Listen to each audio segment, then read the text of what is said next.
na pambayan, walang personalan. Ipagpatuloy natin ang pagbabantay sa kaban ng bayan at makakasama natin ang talaga po nagbantay sa kaban ng bayan. Oo nga. Walang pork barrel at talagang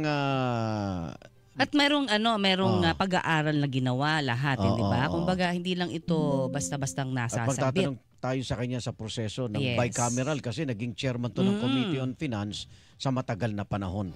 At tinutukoy ko po ang nagbabalik sa Senado, Senador Panfilo Ping Lacson. Senador Lacson, Igan at Connie, good morning. Salamat sa oras. Good morning, Senator. Good morning, Miss Connie. Igan, magandang umaga. Oo. Matagal na rin namin napag-usapan dito ni Nalulumo po kami. Lalo na nung SONA. Sabi ko kay Maring Connie ko, naku, nagtayuan yung mga kontraktor dati, congressman na ngayon. Nagtayuan yung mga congressman na ngayon kontraktor. Parang umikli ang mundo nila, sila lang nag-uusap. Tapos eto, meron akong mababalitaan, natuklasan mo. Ano? 67. 67. Senador, bagamat Solons ito, no, mga lawmakers, no, na parang nakakapanlumo, mapapangalanan ba itong mga nagulat ito? ka ba? O hindi na? Hindi. 3 years ago pa ito eh. Kasi yung 2010, pag-open ng 19th Congress. Kasi may mga kaibigan din naman tayo sa lower house. Opo. So natanong ko lang out of curiosity kasi nga issue na rin yung tungkol sa budget. Sabi ko, mga ilan na bang contractor dyan?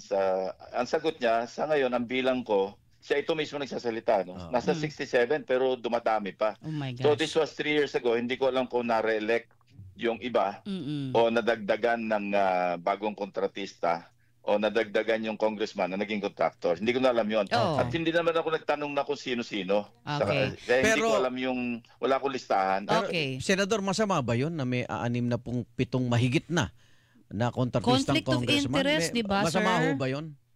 Tama si Connie. Talagang conflict of interest. Malinaw. Kasi sino pa ba yung papaboran nila kung sakaling meron silang insertions o realignments na mga projects, alam nga namang ibigay pa nila sa iba. Diba? Natural lang na uunahin nila. Of course, sasabihin nila, ang magbi-bid out naman yan, DPWH. Pero alam din naman natin na malakas yung influence ng ilang congressmen sa kanilang district engineers. Minsan nga sila halos ang pumipili doon din ang mali sa sistema kasi nagsasakam sa pressure yung DPWH, yung national office. Pinagbibigyan nila. Bakit? Kasi it's a matter of parang scratching each other's back Diba? So, kasi may weaknesses din sa DPWH, nakikisama rin sila. Kung hindi, matatawag sila. Ano hong reaksyon nyo dun sa sinasabi ni Senate President Escudero na kapag ka napatunayan, hindi ba, na talagang rumaraket, sabihin na natin, di ba, yung mga lawmakers na nahalal muli as contractors pala ng mga ibang mga proyekto rin nila, dapat matanggal sa pwesto. Ano ho ang reaksyon ninyo? Meron siyang bill dyan na final. Opo. Tama lang yon. Sa kanya, 4th degree, no? Consanguinity saka affinity. Maganda suportahan yon kasi pero ang tanong din doon, maski hindi mo ka mag-anak, kung kaibigan mo na yung contractor, paano yon? Ganon din ang suma. Ang pinakamainam, ito kasi the most quoted at saka now famous, mahiya naman kayo na remark ng Pangulo. Maganda yun kasi yung kahapon, sinabi niya na nagsumiti na yung DPWH ng listahan ng mga questionable na mga flood control projects. Okay yun, simulan na natin sa mga flood control projects. Susunod na sana, isunod na rin yung mga iba pang infrastructure projects tulad ng road construction, repairs, maintenance, etc. Maganda itong nangyari, mga developments kasi I think the President is on the roll. Ang importante lang, yung tinatawag nating walk the talk. Kasi nasabi niya na sa SONA, papapanagutin niya, meron din siyang recent pronouncement na hindi ko kayo kaalyado pagka ganyan. So inintay ngayon ng publiko yung pag-announce niya, hindi lang yung more than anything, yung action. Yung pag-announce niya ng yung listahan kasi sabi niya i-make public Katunayan inimbitahan niya yung publiko, no. Now, ako on my part and my staff, naggagawa kami ng sarili naming research. Matagal na ito, sinimulan namin over a week ago. At titingnan ko yung listahan na sinumite ng DPWH. Kapag meron kaming sariling findings sa research namin na hindi napasama doon, I'll also make sure na ilalabas ko rin yon para na sa ganon maisama doon sa listahan ng Pangulo. Kasi hindi natin naialis na sabihin na natin naturally, suspect yung DPWH kung sila lang yung magsasagawa noong sinasabing investigation o yung kanilang report, ano. Dapat nga ang suggestion ko nga dapat nakapagtayo ng isang hindi lang interagency kundi magsama ng mga CSOs, NGOs na interesado, na may mga civil engineers kung saan pwede magsukat ng mga rebars, pwede magsukat ng mga specs kung tama ba. Okay. Nung term mo bilang Committee on Finance ng Senado, tanda ko marami ka ring mga insertion, no, na natuklasan at binubulgar mo rin. Hindi ba talaga maiwasan, lalo na ngayon na lalagay sa kontrobersya ang ilang mga member ng Senate kaugnay ng tinatawag na insertions, lalo na sa public works, mga projects, Senador? Again, at the rate, almost everyone is gearing towards transparency at saka yung tungkol sa budget, di ba? Yes, maraming nagsasalita eh. That's a good indication. Sana lang masustain ito kasi mismong yung chairman ng Finance Committee ng Senate, Senator Sherwin, nagsalita na rin sa tungkol dito. Tapos yung counterpart sa House, si Congresswoman Swansing, ganun din ang kanyang direksyon. At may mga nag-file ng resolution sa amin. Nag-file ako ng bill eh. Matagal ko nang pinapile ito. Refile na itong bill ko. Yung people's participation in the national budget process. Yes. Ito, may mga resolution. So, pinapakiusap ko sa office ni Senator Gatchalian kung pwedeng as soon as possible, kung mayroong time, say, this week or next week, mag-schedule na siya ng committee hearing para dinggin na yung bill na final ko along with the other resolutions na siya mismo nakiusap siya sa office ko kanina umaga, yung staff niya, kung pwede ako mag-sign ng kanyang resolution. Sabi ko, I will sign. In fact, nag-sign na rin ako sa isang resolution na final din ng aking mga kasamahan. So pagdating sa transparency sa budget, alam mo, Igan, hindi naman sa pagbubuot ng sarili mo. Kung gagaang yung trabaho ko pagka may transparency yung budget. Totoo. Mababawasan yung insertions. Napakahirap maghanap yan, ha? Oo nga. Oo nga, di ba? Kasi hindi mo ma-identify eh. Okay. Yun lang magkaroon ng minutes at saka transcript o kaya ma-upload sa website ng DBM. Ma-identify lang kung sino yung nag-insert, malaking bagay na yun. Mahihiya na yung congressman dahil matuturo sa kanya pabalik yan eh. Totoo. Tsaka mga last minute po kasi, di ba, ini-insert minsan yung mga ganyan. So, di ba may ganyan. Oversight function kayo? Kaugnay nitong 2025 budget. Pwede yun. Pwedeng masimulan na rin. Oo, kami nga binalikan namin yung 2023, 2024, 2025 sa aming research. Hindi lamang nakapokus sa 2024, 2025. Kasi may mga proyekto na eh na napondohan ng 2023. Na ulit? Completed yung project or ongoing. Kaya importante na balikan natin. Kasi alam mo yung flood control, di ba nasabi ko na rin na for the past 15 years, since 2011, mahigit 2 trillion. Kala ko nga nun, almost 2 trillion, 1.9. Pero lumalabas, 2 trillion mahigit yung naipondo sa GAA. Hindi ko sinasabing ito na sayang. Pero judging doon sa takbuhan, sa kalakaran tungkol sa drainage, desilting, tapos basta flood control, napakalaki na nawawala dyan eh. Lalo yung dredging kasi mahirap i-audit yan eh. Correct. Pagka umulan ulit, natakpan. Wala na. Paano mo i-audit yan? Okay. Yun po. Madidetermine ba natin kung bagong bumagsak yung mga dumi doon o dati ng dumi yun? Yun diba? nga po eh. Yung pong sinasabi ni Secretary Pangandaman na sabi niya ang ginagawa po daw nila para hindi na magkaroon ng insertion is that pag once na pirmahan na, that's it. Hindi na dadagdagan. Hindi na madadagdagan. Yung National Expenditure Program. Okay po ba yung direksyon na ganyan na? Ako, for once, kung ako yung tatanungin, personal ito, kung po pwedeng patapos namin basahin yung National Expenditure Program at nakita naman namin na implementable na pag-aralan, mas maganda, i-adapt na lang namin yun eh. Yun na.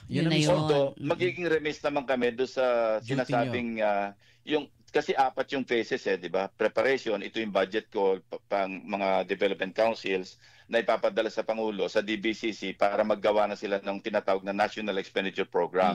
Yung susunod na phase, ito yung authorization phase, meaning legislation. So dito yung hindi naman pwedeng takbuhan ng Kongreso yung mandato na yung power of the purse na tinatawag. Kaya lang, sobrang naabuso na yung power na yon, yung power of the purse. Yung pangatlo, ibabalik yan sa executive branch for implementation. Kasi batas na gaan na eh. At yung pang-apat, yun yung accountability. Diyan napapasok yung oversight at saka yung COA. No? Okay. Ang oversight na exercise namin yan, pagka may bagong budget deliberation, binabalikan namin, ako for one, binabalikan ko talaga yung past budget years. Oo. Oo. Okay. Senador, bilang dating chairman din po ng Committee on Finance, anong papel ng House Speaker o ng Senate President sa bicameral? Hindi ba talaga sila dapat sumisipot doon o binabantayan kayo? Unang-una, Egan, hindi ako naging chairman ng Committee on Finance. Oo. Member lang ako. Naging Member vice ka, chairman okay. ako nung panahon ni Senator Ligarda. May mga nakasign sa aking agencies. Oo. Wala namang masama kung sumilip yung speaker at saka yung Senate President. Oo. Walang masama doon. Pero pagka nakialam na sila, parang ino-override na nila yung function ng kanilang chairman. Okay. Yung appropriations at saka trabaho ng Finance Committee Chairman yon at saka trabaho yan ng Senate panel do sa bicameral conference. Okay. Yung kasi ganyan yung panel yan eh. Pero parang kung totoo nagpunta siya doon at inamin naman niya no na Apo. dumalaw siya. At kung hindi naman niya inamin na nakialam siya doon sa budget. Pero kung totoo yung siya mismo yung may hand do sa mga insertions na naganap pa sa BICAM, ayun ang masama. Kasi unless may consultation siya, pero dapat open, hindi siya nag-iisa. Dapat pumunta doon, kung halimbawang budget, yung BICAM yung kanyang sadya, dapat man lang kasama niya yung chairman ng Finance Committee, si Senator Grace Poe. Okay. Apparently, mag-isa lang siya nagpunta on a holiday. So yun ang kino-question. Hindi ko hinuhusgan si Senate President na meron siyang ginawang kalokohan doon. Pero yun ang nagiging suspecha dahil nandun siya tapos nagkaroon pa ng mga blanco, issue ng blanco do sa ratified. Yes. Kasi alam mo, yung ratification, trabaho yan ng may mga mandate sa mga tao. Hindi pwedeng gawin yan ng TWG. Wala silang mandate, hindi sila elected. Yun ang sinabi kasi ni Congresswoman Stella Kimbo, di ba? Sabi niya. Hindi. Kasi ang worry ko noon, kung halimbawang blanco pa rin yan nung naging enrolled bill, yun ang masama. Kasi paano pipirmahan ng Pangulo, yung may blanco. Lumalabas, hindi naman blanco sa enrolled bill, kundi yung na-ratify ng both houses, yun na may mga blanco, masama yun. Kasi bakit yung mga senador sa plenaryo, bakit yung mga congressmen sa plenaryo, mag-ratify ng BICAM report na may blanco? Highly questionable yun, highly anomalous yun. Okay. Wow. Ito, nabanggit nyo sa mga panayam dati, di ba? Yung height po ng pork barrel talaga na scam nung 2010, sabi nyo nga, talaga hong nakatanggap ng 65%, di ba? Sa mga ghost projects, yung ilan pong mga kumukupit na mga mababata sa out of all the taxpayers' money. Sa tingin ninyo, meron pa bang mas lalala doon sa mga panahon po ngayon na nakikita natin itong mga insertions at kung ano-ano pong mga nababalitaan natin na anomalya dahil po dito sa mga na papaikutang batas natin, ano? Ang problema natin for some reason, yung publiko madaling makalimot. Kasi nung pumutok yung Napoles issue, maraming nag-hold back eh. Oo. Pati Supreme Court niya, di ba, nag-rule na sila ang constitutional, etc., etc. At dahil nga mayroong mga nakasuhan, maraming medyo, teka muna, atras muna tayo. Pero kalaunan, balikan na naman with the vengeance pa. Kasi yung dati noon, 200 million ang bawat senador, 70 million ang bawat congressman. Pero ito nakalutang.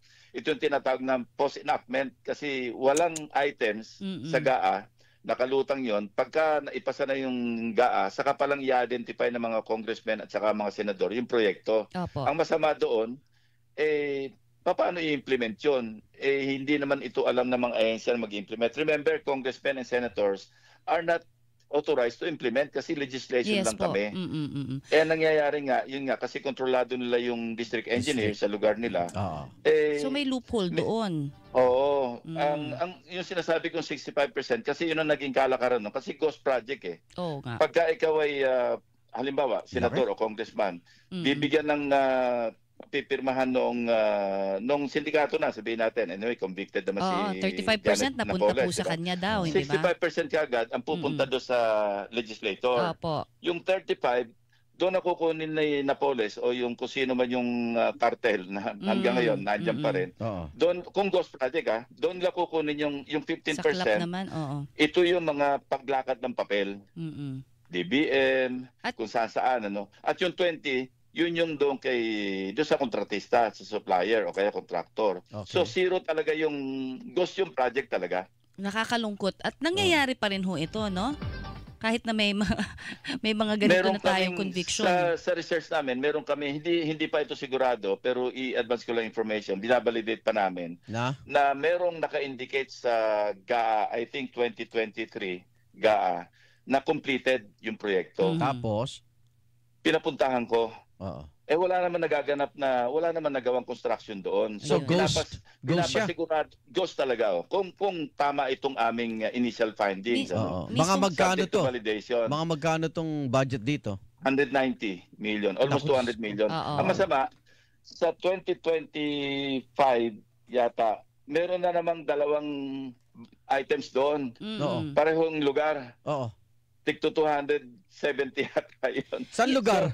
So, hindi ko na muna sabihin kasi hindi pa nga validated eh. Okay. Kasi nasabi lang ito ng teams. Kasi nag-feed ako ng teams. Kahanap nga nito mga flood control na questionable. Road projects to, flood control. Flood control. Baka kaya, yun din siguro yung natuklasan ng Pangulo kaya sinasabi niya, di ba? Na mga guni-guni. Kung kasama yun doon, edi tama yun, mapapaimbestigahan na. Pero kung hindi napasama yun, ibigay at nyo yung na mga lang. iba naming ni-research na hindi napasama rito, ipaparnish ko ng kopya yung DPWH o yung Office of the President. At kung at malalaman nyo rin kasi gagawin ko to sa pamamagitan ng either isang privilege speech or sa budget deliberation or sa committee hearing.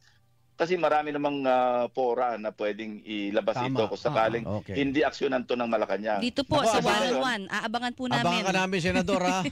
Thank you, Senator. Sabi ko nga, subject to validation. Kaya nga pinauna ko lang information dahil alam natin nangyayari naman talaga may mga ghost projects. Okay. Maraming Senador, salamat, ingat ka. Mabuhay ka. Senator. Salamat. Thank you. God bless po. God bless. Senador Pamphilo Ping Lacson. Ako, kaabang-abang yan. Ghost projects. Daming multo. Hindi pa tapos tayo sa ghost tuli. Mahiya naman kayo. Yung ghost tuli natin, ha? 9:52, 1-on-1.